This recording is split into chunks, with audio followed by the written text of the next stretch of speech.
Pregnant? मैं pregnant कैसे हो सकती हूँ? अरे दिव्या, मेरी ब्लैक वाली जैकेट देखिए क्या? कहीं पे भी कपड़े रख देते हो, मुझे अर्जेंट चाहिए वो। वॉशिंग मशीन में देख लेता हूँ। आज तो बाल बाल बची। अच्छा वो प्रिंस ने कुछ सुना नहीं, पर प्रेग्नेंट कैसे हो सकती हूँ? पिछले 6 महीने से प्रिंस अब्रॉड में है और मैंने तो उनके साथ कोई फिजिकल रिलेशन भी नहीं बनाया, तो फिर ये कैसे पॉसिबल है? तो कुछ करना पड़ेगा। कंग्रेचुलेशंस, आपकी रिपोर्ट बता रही है कि आप माँ बनने वाली हैं। डॉक्टर वो सब तो मुझे भी पता है, मुझे ये समझ में नहीं आ रहा कि मैं प्रेग्नेंट हो कैसे सकती हूँ। इतनी बड़ी गुड न्यूज है और आप ऐसा सवाल पूछ रही हैं? अरे मैम, ये मेरे लिए कोई गुड न्यूज नहीं है। आप बस ये बच्चा अबॉर्ट कर दीजिए। कैसी बातें कर रही हैं आप तो पढ़ी लिखी हैं। और आजकल तो कितनी प्रॉब्लम हो रही है नई जनरेशन को कंसीव करने में। You are lucky. Ma'am actually आपसे मेरा इलाज चल रहा है, तो आपसे क्या ही छुपाना।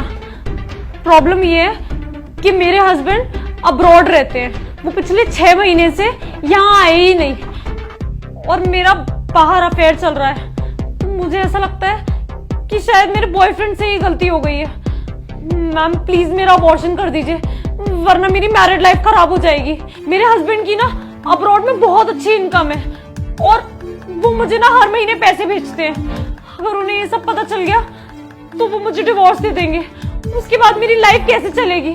मैम आप प्लीज मेरा अबॉर्शन कर दीजिए। आई एम सॉरी, ये आपकी पर्सनल प्रॉब्लम्स है और हम यहाँ ये सब कुछ नहीं करते। आप जानती है ना, अबॉर्शन इलीगल है। मैम बट मैं खुद कह रही हूँ कि आप मेरा अबॉर्शन करिए, मुझे कोई फोर्स नहीं कर रहा है, तो इसमें प्रॉब्लम क्या है? मैम प्लीज आप ये अबॉर्शन कर दीजिए। मैम पैसे वैसों की बात तो साइड कर दीजिए, वो तो फिर भी अलग चीज है, बट मेरी भी तो एक पर्सनल लाइफ है ना। और अगर मेरे हस्बैंड बाहर रहते हैं तो क्या मुझे अपनी लाइफ जीने का हक नहीं है? मैम माना कि मुझसे गलती हुई है, बट गलती सुधारी भी तो जा सकती है ना। आप प्लीज अबॉर्शन कर दीजिए। आई एम सॉरी, मैं इसमें आपका साथ नहीं दे पाऊंगी। वाह दिव्या, मेरे पीछे से तू ये सब काम कर रही थी, तेरे को शर्म नहीं आई? क्या कमी छोड़ी थी मैंने? जो तू मांगती थी वो भिजवाता था, जितने पैसे मांगती थी उतने डालता था, तब भी तू मेरे पीठ पीछे से मुंह काला कर रही है अपना। प्रिंस तुम यहाँ कैसे आए? मैं यहाँ पे कैसे आया? जब तू घर पे बात कर रही थी ना, तो मैंने सब कुछ सुन लिया था। मैं तो बहुत बड़ी प्रॉब्लम में फंस गई हूँ।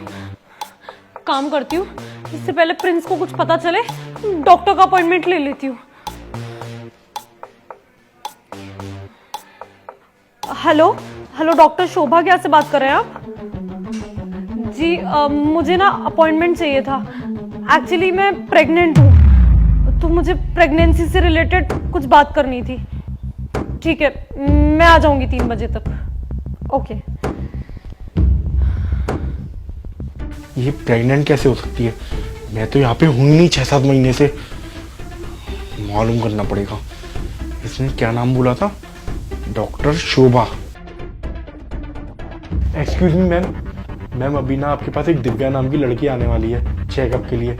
एक्चुअली वो मेरी वाइफ है और वो प्रेग्नेंट है, पर मुझे समझ में नहीं आ रहा वो कैसे प्रेग्नेंट है, क्योंकि मैं तो 4-5 महीने से अब्रॉड में था।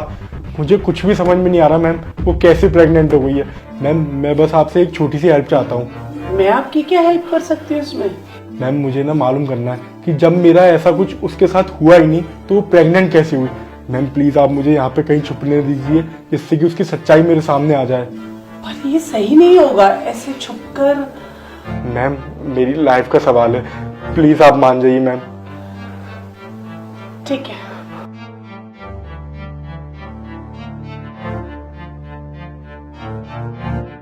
हाँ तो क्या हो गया प्रिंस? पैसा ही सब कुछ नहीं होता है। तुम मुझे पैसा भेजकर एक तरीके से फॉर्मेलिटीज ही कर रहे थे। तुम तो थे ही नहीं मेरे साथ कभी भी।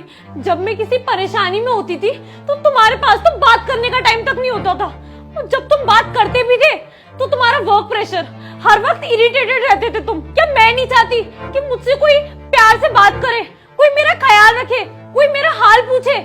पर तुम तो अपनी दुनिया में कहीं गुम थे। देखो प्रिंस, मुझे भी हक है कि मैं अपनी लाइफ जीऊं, और अगर मैंने ये सब किया भी है तो मैं नहीं मानती कि मैंने कोई भी गलती की है। दिव्या, मैं गया भी तो सिर्फ इसलिए था कि हम दोनों की लाइफस्टाइल अच्छी हो जाए और कुछ पैसे जमा करके हम इंडिया में कोई बिजनेस डाल लें। और तुम तो मेरे पीठ पीछे ही गंदे काम कर रही हो। तुम्हें अभी भी शर्म नहीं है? मुझसे जवान लड़ा रही हो तुम। सुनो, तुम्हें अपनी मौज मस्ती से मतलब है ना, आज के बाद तुम मौज मस्ती करना, क्योंकि मैं तुम्हें इसी वक्त डिवोर्स दे रहा हूँ और डिवोर्स पेपर तुम्हारे घर पे पहुंच जाएंगे कल तक।